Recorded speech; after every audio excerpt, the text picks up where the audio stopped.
Assalamualaikum warahmatullahi wabarakatuh dan selamat pagi. Saya nak tanya satu soalan. Pernah tak kita bangun pagi dengan semangat ni? Dengan semangat, kemudian kita jalani rutin harian kita dengan rasa kurang selesa dan tak bersemangat lah.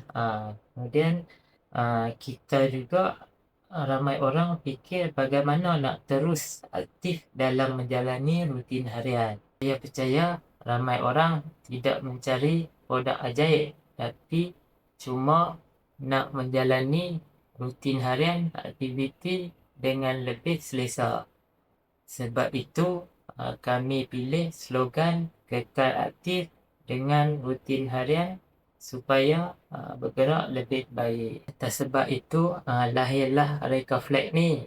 Reka Flag ni adalah satu produk yang pertama daripada Reka Flag, iaitu Reka Flag Gel Bidara. Reka Flag Gel Bidara ini adalah produk luaran, sapuan untuk luaran yang dah berdaftar dengan notifikasi KKM dari segi kategori kosmetik. Saya suka berkongsi secara lebih jujur. Saya tidak mahu membuat dakwaan yang berlebihan berkenaan dengan Reka Flag, dan saya percaya bila kita bercerita secara jujur, jelas secara jujur, ia boleh membuatkan orang percaya dengan Reka Flag. Dalam video seterusnya, saya akan terangkan berkenaan cara penggunaan Reka Flag Gel Bidara.